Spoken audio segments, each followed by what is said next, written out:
अस्सलामुअलैकुम। OPD online के साथ मैं हूं जवेरिया अली। आज के हमारे प्रोग्राम में हम मौजूए गुफ्तगू बनाएंगे बच्चों को। जी हाँ, बच्चे जो हर घर का ही हिस्सा होते हैं।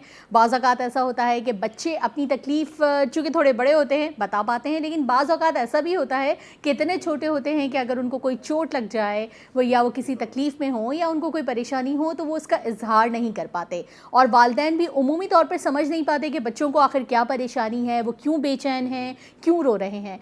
तो इन्हीं तमाम बातों को डिस्कस करने के लिए हमेशा की तरह हमारे साथ स्टूडियोज़ में मौजूद हैं डॉक्टर अताउर रहीम साहब। अस्सलाम वालेकुम। वालेकुम सलाम।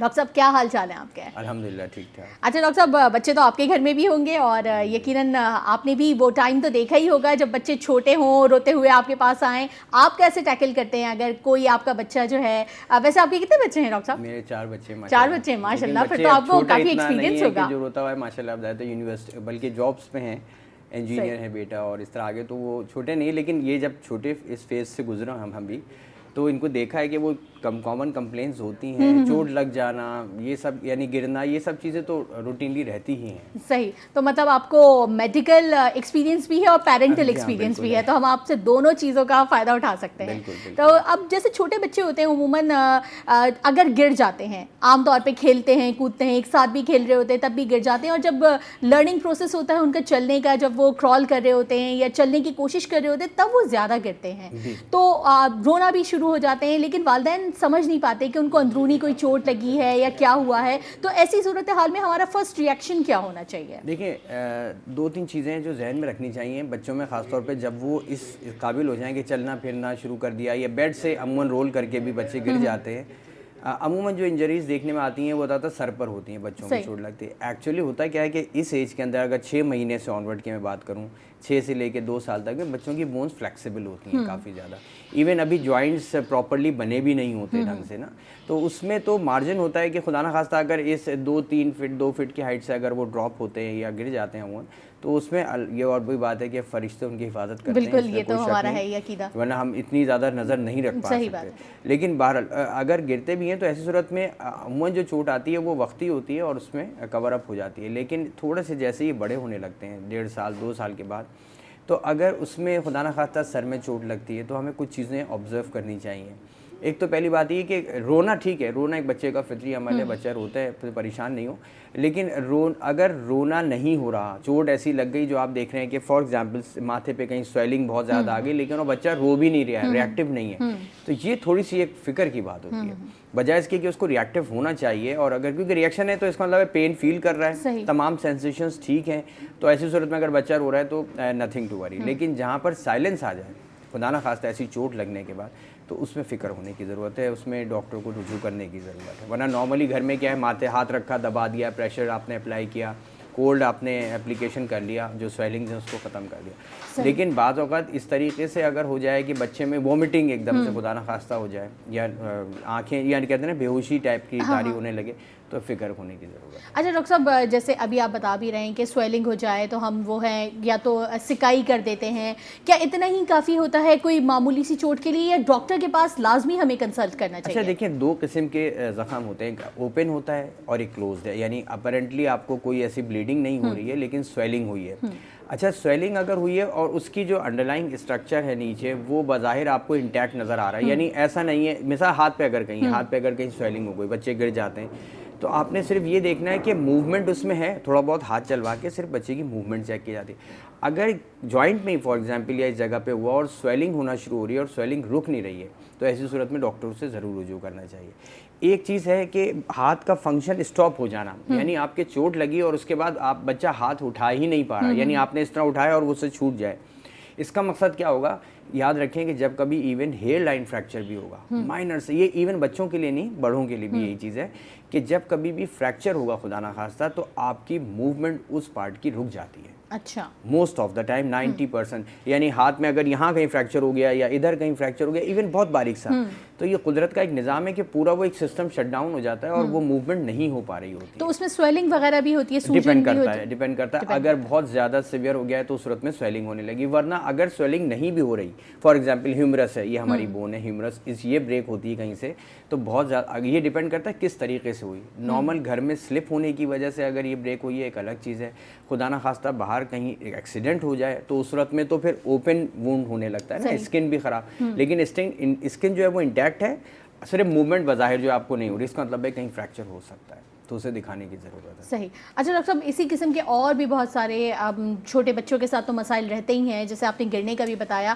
अगर खुदा न खास्ता बच्चा जल जाए, आमतौर पे ये होता है कि माओं की गोद में होते हैं, अगर खुदा न खास्ता चाय गिर जाए, गर्म पानी गिर जाए, उनका ख़ुद का जैसे गर्म दूध बच्चों को पिला रहे होते हैं वो उनको जल जाए, तो अगर बच्चों की स्किन पर रैशेस पड़ जाएँ तो फर्स्ट रिएक्शन मैं यही जानना चाहूँगी कि जब घर में हम मौजूद होते हैं तो बच्चे को हमें सबसे पहले क्या करना चाहिए? देखिए, होता यही कि अमूमन जब चाहे ऑयल हो या कोई गर्म चीज़, पानी है या चाय है या ऐसी कोई स्मेल हो जाए तो उसको वॉश करना चाहिए, उसको ठंडा करना चाहिए, ठीक है। बहुत सारे घर में रेमेडीज़ लोग इस्तेमाल करते हैं, पेस्ट भी कुछ अप्लाई कर देते हैं बाज़ औक़ात। ज़्यादातर अगर कुछ भी नहीं है घर में तो एक अलग चीज़ है। डर्माज़ीन एक कॉमन क्रीम है, मैं कोई ब्रांडिंग नहीं कर रहा लेकिन मैं बता रहा हूँ, डर्माज़ीन एक घर में रखी जा सकती है, खुदा ना खास्ता अगर बर्न हो तो वहाँ पे अप्लाई किया जाए, तो उससे ये कि ब्लिस्टर नहीं बनता अमूमन, ये जो एकदम से छाला बन जाना जिसे कहते हैं वो नहीं होगा। बहुत लोगों का ये कंसेप्ट भी है कि जिसको ठंड पानी से वॉश ना किया जाए क्योंकि एकदम छाला बन जाएगा, ऐसा नहीं है। हाँ, एक चीज़ ध्यान में रखें, अगर कोई छाला बन जाता है तो उसको उसको पियर्स करके उसको फोड़े नहीं, उसको तोड़े, ख़राब नहीं करें। अच्छा। उसमें जो भी फ्लूइड है वो आहिस्ता आहिस्ता रिजॉल्व होने दें, वरना ये चीज़ अगर ओपन हो, देखिए अभी बंद है, बात ये कि पानी अगर एक्सुडेट जो फ्लूइड अंदर से आया है वो अंदर ही अंदर है, उसमें कोई बैक्टीरिया नहीं गया है, वो आहिस्ता आहिस्ता वापस रिग्रेस हो जाएगा। लेकिन अगर आपने उसको पियर्स किया और उसको ब्रेक करके पानी निकालने की कोशिश की या फाड़ दिया उसको, तो ऐसी सूरत में फिर वो ओपन हो गया। ओपन हो गया तो जो हमारे अपॉर्चुनिस्टिक बैक्टीरिया कहलाते हैं वो फिर इन्वेट करते हैं और फिर इन्फेक्शन कर सकते हैं। सही। तो मतलब अगर खुदा ना खास्ता इस किस्म का कोई छाले पड़ जाए या कुछ हो जाए तो हमें फौरी तौर पे उनको ऐसे फोड़ना नहीं चाहिए। और जो होम रेमेडी जैसे कि आप बता रहे हैं कि वो हमें फौरी तौर पे वॉश करना चाहिए, ये सबसे ज़रूरी होता है, क्योंकि आम तौर पे लोगों को हमने यही देखा है कि वो अवॉइड करते हैं कि अगर कुछ गर्म गिर गया है तो फौरी तौर पे उसको ना धोएं, बल्कि जैसे आपने बताया कि टूथपेस्ट वगैरह लगा देते हैं। ये बहुत छोटे लेवल पर है, छोटे लेवल इसमें अगर खुदा ना खास्ता कोई बड़ा एरिया इन्वॉल्व हो गया तो ऐसी सूरत में ज़रूर डॉक्टर को फौरी तौर पर रुजू करें, क्योंकि जो डिग्री बर्न्स कहलाते हैं, खुदा ना खास्ता किस हद तक हुआ है और स्किन की किस हद तक, अगर स्किन की से ऊपर की झिल्ली मुतासर बज़ाहिर लग रही है तो वो हील अप हो जाती है। उसके नीचे की लेयर जिसे हम सुपरफिशियल फेस या फिर फर्दर डीप, तो अगर और मज़ीद इन्वॉल्वमेंट है तो फिर डेफिनेटली इन्फेक्शन के चांसेस होते हैं। सही। अच्छा डॉक्टर साहब, सवाल तो ज़ाहिर है कि बच्चों के हवाले से बहुत सारे होते हैं, हम गाहे बगाहे में आपसे पूछती रहूँगी, लेकिन एक बड़ी बच्चे हैं, शरारती तो होते ही हैं, बाज़ औक़ात हम ये भी देखते हैं कि कोई चीज़ वो निगल लेते हैं, हलक में फंस जाती है। ज़ाहिर है ये एक बड़ी ख़तरनाक सी सिचुएशन बज़ाहिर देखने में लगती है, तो क्या करना चाहिए ऐसी? अच्छा, इसमें वैसे अगर थोड़ा बहुत भी जो शऊर रखते हैं, मैं ये कहता हूँ कि घर में एटलीस्ट क्रोकोडाइल फॉर्सेप के नाम से एक फॉर्सेप आता है, क्रोकोडाइल फॉर्सेप कहते हैं इसको, अगर ये घर में रखें तो ये अच्छी बात है, क्योंकि बाद बच्चे ऐसी चीज़ें स्टकअप कर लेते हैं जो कि आप अगर उसको मज़ीद छेड़ेंगे तो वो अंदर जाएगी। मिसाल के तौर पे कोई बटन है नाक में अगर चला गया, कोई ये दाने होते हैं, चाहे वो आपके तस्बीह के हो गए या वैसे दाने या डेकोरेशन, ये जो कपड़ों में ये अगर कोई नाक में या कान में चला जाए तो ये स्लिपिंग इफेक्ट देता है और ज़्यादा खतरनाक। तो क्रोकोडाइल फॉर्सेप अगर रखा जा सकता है, उसको सामने सामने अगर है, डीप ज़्यादा जाने की तो उस सूरत में आप उसे खुद भी निकाल सकते हैं, एक बात। दूसरा, अगर बिल्कुल स्टकअप हो गया है तो आप सिर्फ हल्का सा पेट को दबा के ब्लो करें और मुंह बंद हो बच्चे का, तो उस सूरत में एग्जैक्ट एयर बाहर निकलनी है तो वो उसी, अगर फ़र्ज़ करें एक कोई नॉस्ट्रिल में गई है तो दूसरे नॉस्ट्रिल को बंद करके, मुंह को भी बंद करके सिर्फ ब्लोइंग करेंगे तो बाहर निकल जाएगा। अमूमन ऐसा होता है, ज़्यादा कुरेदने की ज़रूरत नहीं है उसको, वरना और चीज़ अंदर जा, कान में ख़ास तौर पे ये हो जाता है बच्चों में, फंस सकती है। एक कॉलर हमारे साथ मौजूद है। अस्सलाम वालेकुम। जी वालेकुम अस्सलाम। कौन साहब बात कर रहे हैं? जी अख्तर बात कर रहा हूँ रावलपिंडी से। जी जी जी मेरा सवाल था, मिसेज है मेरी, नींद के बहुत मसला, नींद नहीं आती ना, हफ्ते में एक आधे नींद आ जाएगी, फिर 4-5 दिन नींद नहीं आती, पूरी रात गुजर जाती है, दिन गुजर जाता है। ठीक है, कितनी उम्र है आपकी? मिसेज है, उनकी उम्र तकरीबन है 36 साल। 36 का बता रहे हैं। अच्छा आप, अच्छा मिसेस का, अपनी मिसेस की बात कर रहे हैं? जी जी मिसेज। अच्छा ठीक है। अच्छा, कोई एंग्जाइटी, कोई टेंशन, मतलब अमूमन ज़्यादातर जो फैक्टर्स होते हैं जिसकी वजह से अगर आपको नींद ना आ रही हो तो वो एक हो सकते हैं एंग्जाइटी का या परेशानी का, कोई ऐसा फैक्टर तो नहीं है? वही नॉर्मल होते हैं, वैसे ही तरह कोई खास ऐसा इशू तो नहीं है। ठीक है। अच्छा, अब इसमें 2-3 चीज़ें, ब्लड प्रेशर या शुगर का प्रॉब्लम तो नहीं है? शुगर में ब्लड प्रेशर हाई रहता है, वो अभी तो ठीक है लेकिन हाई रहता है। तो मेडिसिन कोई मेडिसिन इस्तेमाल करती हैं कोई? नहीं, मेडिसिन डॉक्टर ने सजेस्ट नहीं किया, वो चेकअप करा तो मेडिसिन नहीं वैसी नहीं, अगर देखें, अगर आप कहते हैं ब्लड प्रेशर है तो डॉक्टर से कंफर्म करने के बाद डेफिनेटली डॉक्टर भी या तो मेडिसिन एडवाइस करेंगे, अगर लिमिट्स में है तो नॉर्मल है, एक बात। अच्छा, दूसरा ये कि कोशिश करें कि थोड़ा सा ना वॉकिंग एक्सरसाइज को बढ़ाएं। जब कभी भी याद रखें कि नींद की डिस्टर्बेंसेस लोगों को होती हैं, नींद सही नहीं आ रही है, थोड़ा सा एक्सर्ट करें अपने आप को, थकाना होता है। खाने के 1 से 1.5 घंटे के बाद वॉक करें, आधा पौन घंटा वॉक कर लें, और उसके बाद क्योंकि आप बॉडी एक्सर्ट करेगी तो बॉडी रेस्ट मांगेगी, एक तरीका ये है। और दूसरा ये कि अगर इनकेस ऐसा नहीं है तो फिर हमें और फैक्टर्स देखने पड़ते हैं, डिप्रेशन का कोई इशू तो नहीं है, और फिर हम मेडिसिन्स भी एडवाइस कर सकते हैं। तो अब आप 12 से के दरमियान मुझे कॉल कीजिएगा तो मैं मज़ीद आपसे डिटेल लेने के बाद अगर हुआ तो कोई मेडिसिन एडवाइस कर दूँगा। डॉक्टर साहब, एक और कॉलर भी हमारे साथ मौजूद है। अस्सलाम वालेकुम। वालेकुम सलाम। जी सर, कौन बात कर रहे हैं? अल्ताफ हुसैन मेमन साहब बात कर रहा हूँ लियारी से। जी जी। पहले भी बात की थी डॉक्टर साहब से व्हाट्सएप नंबर भी दिया था, एड्रेस दिया था, और दरअसल बच्चा जब एड्रेस लेके आ रहा था तो उसका हादसा हो गया एक्सीडेंट का। ओहो। तो उसकी टांग पे शदीद लग गया, तो मोबाइल भी लोग उठा के ले गए, तो एड्रेस मिस हो गया। फिर हमने अपना डिफेंस फेज 1 में बहुत तलाश किया लेकिन हमें क्लिनिक मिली नहीं। तो ठीक है, मैं आप करके जी, कोई इशू नहीं है। आप जो नंबर आपके डिस्प्ले हो रहा है इस वक्त, आप मुझे उस पर कॉल कर लीजिएगा, मैं फिर आपको इंशाल्लाह एड्रेस उसका सेंड कर दूँगा, कोई इशू नहीं है जी। चलें डॉक्टर साहब, ये तो आप उनको एड्रेस बता देंगे। मैं ये जानना चाह रही थी कि जैसे बच्चों के हवाले से ही हम कॉलर से पहले बात कर रहे थे कि आम तौर पे घरों में हम ये देखते हैं कि बच्चों के साथ बहुत छोटे छोटे से मसाइल होते हैं, माँ बाप परेशान भी हो जाते हैं। नाक से खून आना भी एक बड़ा कॉमन सी बात है, हाँ, और गर्मियों के सीज़न में ये बहुत ज़्यादा देखा जाता है कि नाक से खून निकल आता है। इवन अभी बहुत ड्राई अगर सीज़न होता है जैसे अभी इस वक्त चल रहा है जी, तो इसमें भी एपिस्टेक्सिस हम कहते हैं, ये नॉर्मली हो जाता है। अच्छा, इसमें बहुत ज़्यादा कुछ वालिदैन जो कहते हैं ना फर्स्ट बेबी हो ख़ास तौर पे, और उसमें फर्स्ट टाइम इस तरह देख रहे हो तो बहुत ज़्यादा परेशान हो जाते हैं। नॉर्मली ये चीज़ हो जाती है। इसमें एक्चुअली जो एक पूरा जाल है, पूरा एक नेटवर्क है कैपिलरीज़ का, वो बहुत करीब होता है और स्किन सेंसिटिव होती है। तो अगर रगड़ पैदा हो किसी वजह से भी, या हम बहुत ज़ोर से नाक छिनकते हैं या बहुत पिंच करके बहुत ज़्यादा, तो ऐसी सूरत में वो रप्चर हो जाता है और ब्लीडिंग हो जाती है। तो इसमें परेशान होने की ज़रूरत नहीं है। एक तो पहली बात ये है कि इसमें आप नॉर्मल सीधा बिठा के रखें, और बिठाने के साथ साथ आप कोल्ड स्पंजिंग करें। अगर कोल्ड स्पंजिंग यानी ठंडा लगाएं, बर्फ़ का हिस्सा जो है वो कपड़े पे रख के डायरेक्ट बर्फ़ ना अप्लाई करें, और पानी अगर ज़रा सा आप लेके ठंडा पानी और नाक में डालें तो उससे भी इंशाल्लाह आराम आ जाएगा। इसमें कोई ऐसा ट्रीटमेंट की ज़रूरत नहीं होती, ना बहुत ज़्यादा परेशान हो, बहुत ज़्यादा परेशान होने की ज़रूरत नहीं होती। एक और कॉलर हमारे साथ मौजूद है। अस्सलाम वालेकुम।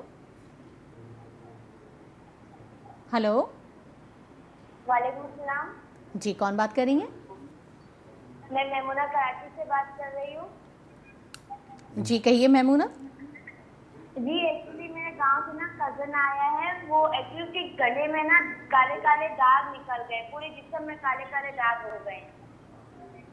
ठीक है, ऊपरी तौर पे स्किन पे बात कर रही हैं? जी जी, पूरी जी स्किन की बात कर रही हूँ। कितनी उम्र है? वो है तकरीबन 7 साल का। 7 साल का, ठीक है। आपने दिखाया डॉक्टर को किसी को? जी डॉक्टर को दिखाया था, उन्होंने वो मलियम दी थी लगाने के लिए, लेकिन उस भी नहीं हुआ है। ठीक है। अच्छा, मैं चाहूँगा आप प्रोग्राम के बाद मुझे कॉल कीजिएगा, कुछ डिटेल्स आपसे और लेकर मैं मेडिसिन इंशाल्लाह हुआ तो एडवाइस करूँगा, वरना रिकमेंड कर दूँगा डर्मेटोलॉजिस्ट को। एक और कॉलर भी हमारे साथ मौजूद है। अस्सलाम वालेकुम। अस्सलाम वालेकुम। वालेकुम अस्सलाम। जी, मैं नसरीन बात कर रही हूँ कराची से। मेरी बेटी 15 साल की, जी जी। उसकी नाक का गोश्त भी बहुत बड़ा हुआ, उसमें पूरी सर्दी पूरी गर्मी प्रॉब्लम रहती है सोने में। जी जी। और उसके सर में दाद है, मगर बाल उसके बहुत लंबे माशाल्लाह, रूखे बहुत हैं। जी जी। समझ नहीं आता कि उसकी नाक का क्या हाल इलाज करूँ। अच्छा देखिए, नाक का ये है कि अगर 2 किस्म के होते हैं। एक तो डेविएटेड नेजल सेप्टम, यानी जो हड्डी है बीच के पार्टीशन है उसमें किसी एक साइड पे डेविएशन हो जाए, चाहे राइट या लेफ्ट साइड पे, तो पैसेज जो है वो नैरो हो जाता है। एक दूसरा पॉलिप्स हम कहते हैं, नेज़ल पॉलिप्स, ये आपके अंदर की जो लाइनिंग है इसमें बबल आउट हो जाती है, बबल्स से बन जाते हैं और ये शाइनिंग से बैलून की तरह नज़र आते हैं। अगर आप खुद भी रोशनी डाल के चेक करें तो आपको फील होगा, नज़र आएंगे कि ऐसा शाइनिंग से। देखिए आइडियली इसमें अगर छोटे लेवल पर है और बहुत ज़्यादा सांस लेने में दिक्कत नहीं है तो हम स्प्रेज़ का यूज़ करते हैं, नेज़ल स्प्रे दिए जाते हैं, कुछ स्टेरॉयडल स्प्रे भी देते हैं जिससे वक्ती तौर पे ये सप्रेस हो जाते हैं। बज़ाहिर तौर पे अगर देखा जाए ये वक्ती इलाज है, लेकिन इसका जो कहते हैं ना प्रॉपर ट्रीटमेंट ये है कि इसको ऑपरेट करवाने की ज़रूरत है। ENT को आप दिखाएं, ENT सर्जन को, वो इसको इस हद तक जज करते हुए कि आया क्योंकि ऑब्स्ट्रक्शन बहुत ज़्यादा कर रहा है तो इसको ऑपरेट किया जाता है। बहुत ज़्यादा बड़ी सर्जरी नहीं है और ये तरीके से हो तो इंशाल्लाह 1-2 दिन में हील होना शुरू हो जाता है। एक चीज़ ध्यान में रखिएगा, खुदा न खास्ता दोबारा भी हो सकता है, इसमें रिकरेंस कॉमन होती है लेकिन परेशानी की बात नहीं है। ठीक। अच्छा डॉक्टर साहब, बच्चों वाले घर में कौन कौन सी ऐसी दवाएं हैं जो ज़रूरी होनी चाहिए, मतलब कोई मरहम हो, कोई दवा हो? अच्छा, एक कॉलर हमारे साथ मौजूद है, पहले उनसे बात कर लेते हैं। अस्सलाम वालेकुम। हेलो, अस्सलाम वालेकुम। वालेकुम अस्सलाम। जी, मुझे डॉक्टर साहब से पूछना है कि मेरे बेटे को अमूमन कब्ज़ रहता है, तो उसके लिए क्या इलाज होगा? कितनी उम्र है? जो है 26-27 साल की है। अच्छा, 26-27 साल उम्र है। कॉन्स्टिपेशन कितने अरसे से है? उसको अक्सर रहता है, काफ़ी अरसे से। अच्छा, फिजिकल एक्टिविटी कैसी है, भागना दौड़ना कैसा है, खेल कूद? नहीं, खेल कूद तो ज़्यादा नहीं है, अक्सर क्रिकेट वगैरह छुट्टी में खेल लेते हैं। चलें, वो तो खैर अच्छा है, रेगुलर रखना चाहिए। एक चीज़, पानी का इस्तेमाल ज़्यादा से ज़्यादा बढ़ा दें। 2-3 चीज़ों को मैं एडवाइस करूँगा। एक, शहद जो है 1 बड़ा चमचा, जो चाय का जो खाने का जो चमचा होता है वो रात को एक शहद पिलाया जाए, ठीक है। और इसके अलावा इंजीर का इस्तेमाल किया जाए। अभी तो सर्दियाँ आ रही हैं वैसे भी, तो इंजीर 1 से 2 इंजीर जो हैं वो आप इनको भिगो दें 4-6 घंटे और उसके बाद फिर वो खिलाएं। बज़ाहिर देखिए एलोपैथिक मेडिसिन्स भी हैं, बहुत सारे मार्केट में भी अवेलेबल है, मैं भी आपको बता सकता हूँ, लेकिन कोशिश ये होती है कि कॉन्स्टिपेशन को हम पहले नॉर्मल तरीक़ों से हल किया जाए। अगर खुदा न खास्ता नहीं होगा इन केस तो फिर मेडिसिन भी एडवाइस की जा सकती है। अभी जो आपको, और इस्पगोल का इस्तेमाल जो है वो सुबह और शाम जो है वो 1 खाने का बड़ा चमचा जो है वो सुबह और 1 शाम, ये रेगुलर आप इस्तेमाल करवाएं। उनको रेगुलर करना पड़ेगा, तब जाके ये कॉन्स्टिपेशन जो है ब्रेक होगा। और पानी ज़्यादा पिएं।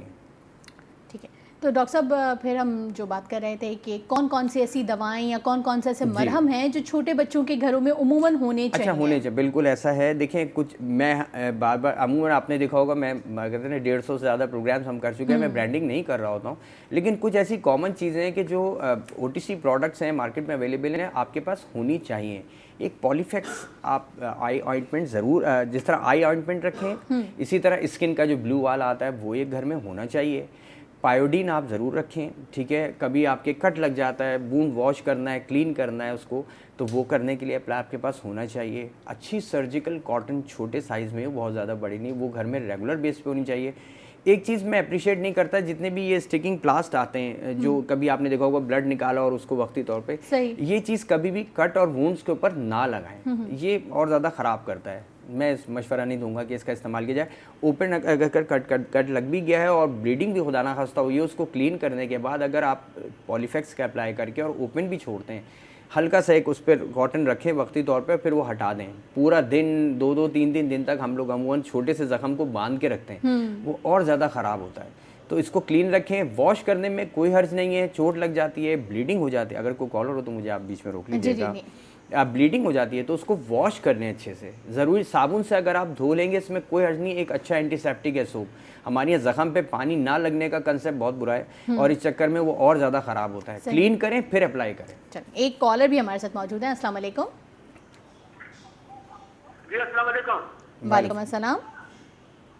जी मैं शिहाब बात कर रहा हूँ रावलपिंडी से। मैं डॉक्टर साहब से पूछना है, जब मैं नमाज पढ़ता हूँ ना तो नीचे जाता हूँ, सजदे में जाता हूँ, मुझे चक्कर आ जाते हैं। सजदे में जब तो नमाज बैठ के पढ़ता हूँ। चक्कर? आपकी उम्र कितनी है? मेरी उम्र तकरीबन है 55 साल है। 55। ठीक है। ब्लड प्रेशर या शुगर का प्रॉब्लम तो नहीं है आपको? नहीं है, ये नहीं है। अच्छा, अल्हम्दुलिल्लाह। देखिए, चक्कर आने की कई वजूहात हो सकती हैं। आपको नॉर्मल चलने में चक्कर आते हैं या सिर्फ बैठने के बाद उठने की सूरत में चक्कर आते हैं? मेरे ख्याल से कॉल ड्रॉप हुई है। आई डोंट नो वो मेरे साथ इस वक्त हैं कॉल पे? नहीं, मेरे ख्याल नहीं। में कॉल ड्रॉप। अच्छा, मैं सिर्फ इतना बता दूं कि उनका एक दो चीज़ें, जिनको अगर नॉर्मली चक्कर आ रहे हों उठते बैठते में, चलने फिरने में, या इवन बैठे में भी सूरत में, तो कान ज़रूर अपने चेक करवा लें। अच्छा, ठीक है। बाद वक्त इन्फेक्शन होता है किसी एक कान में, तो उसकी वजह से भी हम स्ट्रेट नहीं भी चल सकते। याद रखें, अगर आपके कान में कहीं प्रॉब्लम होगी, आप सर भी सीधा नहीं रख सकते, ना आप सीधा चल पाते हैं, वो चक्कर आते हैं, तो कान को ज़रूर चेक करवा लें। बाकी ये कि ब्लड प्रेशर एक दफ़ा और चेक कराएं, खुदा न खास्ता अगर लोअर साइड पे हो जाएगा कभी, तो जिससे ऑर्थोस्टैटिक हाइपोटेंशन कहते हैं, तो उस वजह से भी एकदम आंखों के नीचे अंधेरा आने लगता है अगर आप एकदम खड़े हों तो। सही। तो डॉक्टर साहब, वक्त हमारे पास चूँकि कम है प्रोग्राम का, और बच्चों का मौजू तो ऐसा होता है कि जिसके ऊपर हम जितनी चाहे बात करें कम होती है। इस मौजू को हम आइंदा आने वाले प्रोग्रामों में भी ज़रूर डिस्कस करेंगे। जानना ही चाहूँगी कि कल हमारे प्रोग्राम का क्या टॉपिक रहेगा? कल फ्राइडे है, और कल इंशाल्लाह हमारे साथ जो है वो आई स्पेशलिस्ट होंगे, डॉक्टर समीर शाहिद साहब, और ठीक है। इंशाल्लाह उनसे तो कल हमारे साथ आई स्पेशलिस्ट मौजूद होंगे डॉक्टर समीर, और फिर कल तक के लिए हमें इजाज़त दीजिए इस पैगाम के साथ कि अपनी सेहत का भरपूर ख्याल रखें, क्योंकि सेहत है तो ज़िंदगी है। अल्लाह हाफ़िज़।